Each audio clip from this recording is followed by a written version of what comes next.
Today I thought I'd show you some of the modifications that I've made to my tyre changing rig. This is the Sealey branded version, but there are others on the market that are very similar.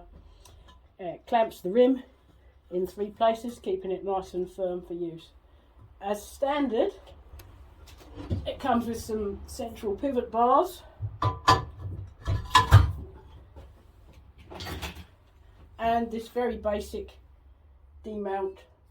mount tool, which just pivots around the centre, so it's pretty much metal to metal contact, so it can make a bit of a mess on your rims, which is why I haven't been using this.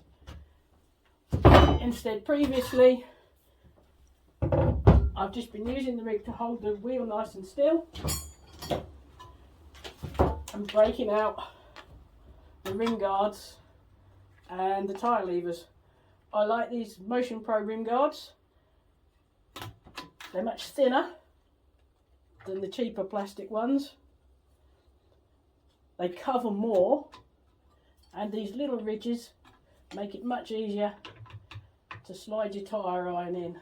So that's what I have been using. But for this time, after watching some other videos on YouTube, I decided to go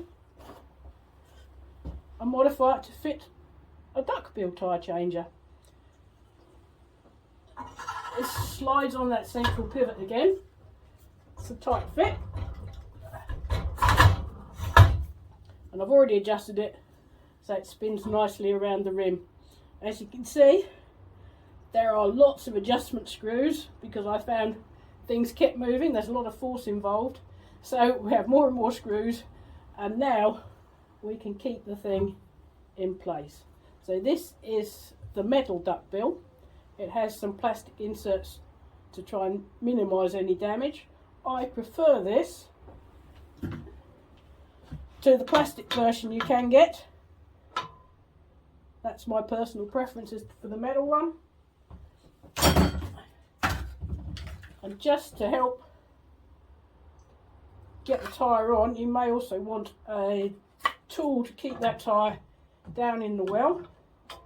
So this is a standard as purchased drop centre tool, which is a little wobbly on motorcycle rims. So I did some modifications with the 3D printer again to make one which fits my wheels much better. Getting the tyre back on the rim is usually a little bit of a struggle, trying to get the tyre in the right position. It needs to go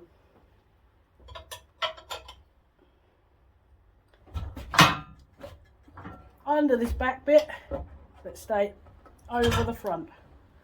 Always a little bit of a wriggle to get it there, and then we can just start it off. And then before we get too far,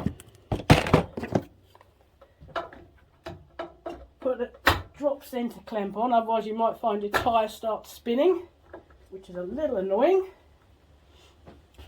So again, I'm going to have to walk in front of the camera as I go round and try and get this tyre on the rim.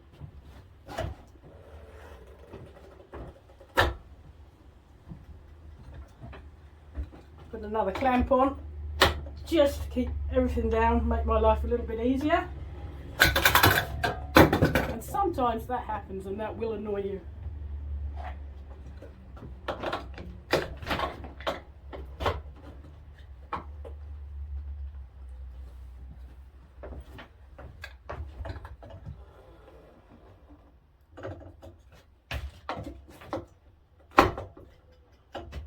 Last little bit. There we go. Not so bad, not so bad.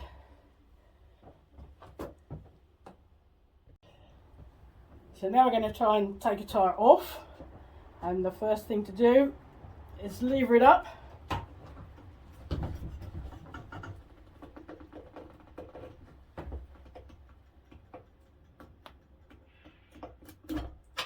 Into position. So this time it's over the back, under the front, and now I'm going to cross in front of the camera, I'm afraid, because it's easier for me just to walk all the way around, take the tyre off the rim.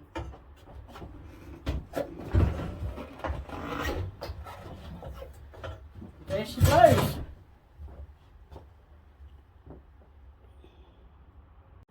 So now with the tyre mounted on the rim, you can take it off the tyre changing rig and try and get it to seat on the bead.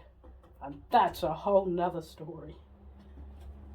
So I've written plenty about building this tyre changing rig, a lot in the latest issue of the magazine, issue 20, and also on the website. I'll put some links in the comments below, and hopefully you might find some of it useful.